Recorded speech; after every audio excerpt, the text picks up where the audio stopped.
नमस्कार दोस्तों, आज इस वीडियो के अंदर मैं आपको एक इंपॉर्टेंट जजमेंट के बारे में बताने वाला हूं, जिससे कि आपके मन में एक क्वेरी होती होगी और उसके लिए आपकी आंखें जरूर खुलेंगी।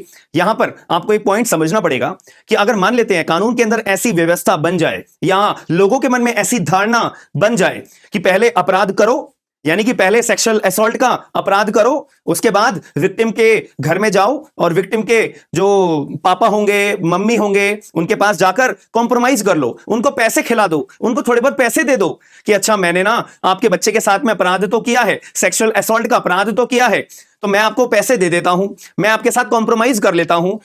हो सकता है कि मां बाप भी बोलने लगे चलो ठीक है, तुमने हमें पैसे दे दिए हैं, हम तुम्हारे साथ कॉम्प्रोमाइज करने को एग्री हो जाते हैं। अब मामला आता है कोर्ट में, तो मामला जब कोर्ट में चल रहा था तो यहां पे दोनों पार्टीज अपना क्या पक्ष रखती हैं कि जैसा मैं अक्यूज्ड हूं सेक्सुअल असॉल्ट के लिए, मैंने कॉम्प्रोमाइज कर लिया है। विक्टिम की पार्टी जो विक्टिम के घर वाले हैं उनसे भी आप पूछ लीजिए, अब विक्टिम के साइड से भी बोलते हैं हाँ जी जज साहब हमने कॉम्प्रोमाइज कर लिया है। तो एट द एंड क्या कोर्ट की यह जिम्मेदारी बनती है क्या कि कोर्ट अपना जजमेंट पास करते चलो ठीक है दोनों पार्टीज ने अपना कॉम्प्रोमाइज कर लिया है, केस को हम खत्म करते हैं, केस को हम क्वैश करते हैं। अगर जज साहब ही ऐसे जजमेंट्स देने लग जाएं तो आप सोचिए जरा सोसाइटी में क्या इंपैक्ट पड़ेगा। अब ऐसा ही मामला अपना राजस्थान हाईकोर्ट के अंदर सामने आया था, ऐसा ही मामला राजस्थान हाईकोर्ट के अंदर सामने आया था जहां पे एक टीचर था, ठीक है। अब टीचर के पास अपने कुछ बच्चे पढ़ने आते थे, स्कूल का टीचर था, तो स्कूल में बच्चे लोग अपना पढ़ने आते थे। अब उनमें से एक बच्चा था, उनमें से एक बच्चा नाम एक बच्चा था, बच्ची थी या बच्चा था, बच्ची थी। हालांकि जो बच्चे लोग होते हैं ना उनका नाम कोर्ट्स मतलब इतना इजीली डिस्क्लोज नहीं करा जाता है, ठीक है। तो ये ए नाम का व्यक्ति एक बच्चा था, तो ये टीचर क्या करता था, इस बच्चे के जो ब्रेस्ट होते हैं उनको रब करने लग जाता था। तो ऐसे केस में क्या ये अपने आप में क्लियर केस है सेक्सुअल असॉल्ट का? भैया ये बिल्कुल क्लियर केस है, अपना सेक्सुअल असॉल्ट का अपना क्लियर केस है। अब हालांकि ये बच्चा अपना माइनर है, तो यहां पर जो ये टीचर है इसके ऊपर भारतीय न्याय संहिता के तहत तो कोई अपराध बनता नहीं है। तो ऐसे केस में इस टीचर के ऊपर कौन सा कानून लगेगा?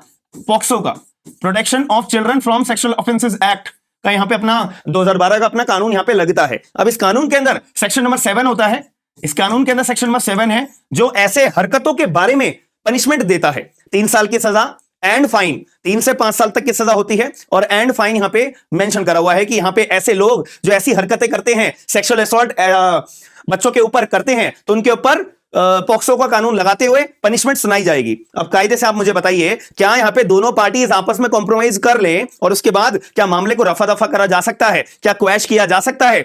ऐसी ही बात अपना राजस्थान हाईकोर्ट के सामने आई थी। राजस्थान हाईकोर्ट ने कहा चलो ठीक है यार, विक्टिम भी अपना कॉम्प्रोमाइज करने को एग्री है, विक्टिम के घर वाले, अब बच्चे की तो कोई कंसेंट मानी नहीं जाएगी। अब बच्चे के घर वाले जो है यानी कि इस पर्टिकुलर केस के ना पापा थे, ए नाम के व्यक्ति के पापा थे, जिनके पास टीचर हाथ जोड़कर गया था और पता नहीं किस बात में सेटलमेंट हुई, पैसे वैसे को लेन देन करके अपना सेटलमेंट हुई होगी, नेचुरल बात है।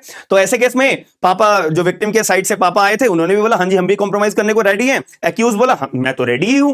तो राजस्थान हाईकोर्ट ने बोल दिया चलो ठीक है, कोई मुद्दा यहां पे बनता नहीं है, अब केस को क्वैश कर दिया जाए। अब मामला गया था अपील में और सुप्रीम कोर्ट ऑफ इंडिया के पास यहां पे अपील फाइल हुई थी। सुप्रीम कोर्ट ऑफ इंडिया ने बोला ऐसी हरकतें करना, ऐसे कोर्ट के जजमेंट पास करना सोसाइटी के अंदर गलत इंपैक्ट पड़ रहा है, सोसाइटी के अंदर गलत धारणा यहां पे लगाई जा रही है। आप सोचो जरा, अगर आपने इस टीचर को छोड़ दिया तो वो सोचेगा अरे यार कानून तो मेरा कुछ उखाड़ ही नहीं सकता है, कानून तो मेरा कुछ बिगाड़ ही नहीं सकता है, मैं आज एक बच्चे के साथ मैंने सेक्सुअल असॉल्ट करा है, पैसे वैसे खिला दिए, चलो मेरे ऊपर जो केस के अंदर सुनवाई थी मैं बच गया हूं, चलो आगे चल के मैं और ऐसी दोबारा अपराध करूंगा, दोबारा ही ऐसे मेरे ऊपर केस दर्ज होगा अगर, तो मैं ऐसी कॉम्प्रोमाइज कर लूंगा, पैसे वैसे खिला दूंगा और दोबारा मेरे ऊपर कोई भी केस दर्ज होगा मैं ऐसी मजे से अपना क्वैश अपने रिगार्डिंग जो मेरे ऊपर केस दर्ज है मैं क्वैश करा लूंगा। तो क्या ये ऐसा इंपैक्ट अगर ऐसे जजमेंट पास करे जाएंगे तो सोसाइटी के अंदर अच्छा इमेज हो जाएगी या नहीं? तो यही बात को ध्यान में रखते हुए सुप्रीम कोर्ट ऑफ इंडिया ने क्या बोला कि सुनो भाई, सेक्सुअल असॉल्ट हमारा जो है पॉक्सो के अंदर आता है और इसको क्वैश नहीं किया जा सकता है कॉम्प्रोमाइज के बेसिस पे,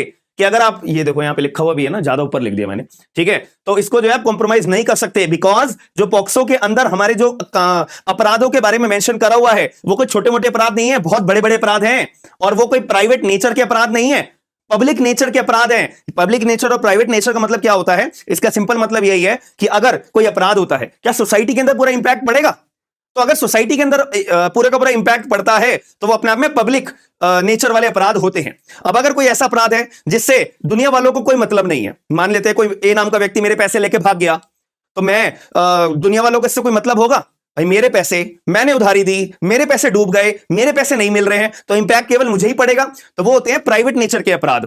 तो इस केस में यहां पर अगर टीचर को छोड़ दिया जाए तो क्या अपने आप में सोसाइटी पे इंपैक्ट पड़ेगा? बिल्कुल पड़ेगा। तो इसीलिए सुप्रीम कोर्ट ऑफ इंडिया ने बोला है कि भैया ये अपने आप में प्राइवेट नेचर वाले अपराध नहीं है पॉक्सो का, जो आपने ऐसी एक्यूज का एंड विक्टिम का कॉम्प्रोमाइज समझते हुए राजस्थान हाईकोर्ट आपने क्वैश करा, ये गलत करा है। तो हम आपके पास करे हुए ऑर्डर को अपना सेट असाइड करते हैं। और दूसरी बात, इस टीचर के ऊपर जो केस चल रहा है वो चलता रहेगा, कभी भी क्वैश नहीं होगा, because it is not a private complaint और it is not a private case, it is a public nature case. अब इसी को बात को ध्यान में रखते हुए यहां पे एक 2019 में सुप्रीम कोर्ट ने दोबारा एक बात बोली थी, state of Madhya Pradesh versus Lakshmi Narayan, ये केस की साइटेशन है।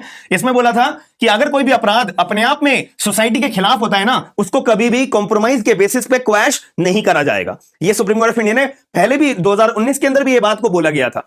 अब एक बार दिल्ली हाईकोर्ट ने भी अपना एक जजमेंट दिया था, ज्ञान Kaur versus state of Punjab 2012 के अंदर। यहां पे बोला था कि अगर एक बात बताओ, कोई केस ऐसा है जो अपने आप में प्राइवेट इन नेचर का है, जैसे कि मेरे पैसे लेके भाग गया बी नाम का व्यक्ति, तो ऐसे केस में बी नाम का व्यक्ति मुझे फोन करता है, भाई यार प्लीज मेरे खिलाफ जो तूने केस फाइल करा हुआ है ना, तो उसको वापसी ले ले, ठीक है, और जो मेरे खिलाफ तूने कंप्लेंट फाइल करी हुई है ना, उसको क्वैश करा ले, मैं तेरे पैसे 2-4 दिन में दे दूंगा। तो मेरा और बी नाम के व्यक्ति का आपस में सेटलमेंट हो रहा है, तो क्या इससे सोसाइटी पे कोई इंपैक्ट पड़ रहा है? नहीं, ये मेरे और उसकी प्राइवेट कंप्लेंट है, ये प्राइवेट नेचर का केस है। तो इस केस में सुप्रीम ये ज्ञान Kaur versus state of Punjab 2012 के केस में बात को क्लैरिफाई करा गया था कि अगर कोई भी केस अपने आप में प्राइवेट नेचर का होता है ना, तो उस केस में कॉम्प्रोमाइज के बेसिस पे केसेस को क्वैश करना कोई बुरी बात नहीं है। और हालांकि कोर्ट्स का यहां पे एक कर्तव्य बनना चाहिए कि अगर दोनों पार्टी इस प्राइवेट केस के अंदर कॉम्प्रोमाइज कराने के लिए आ रही है तो क्वैश कर दो, ताकि कोर्ट्स का बर्डन कम हो पाए, काम खत्म।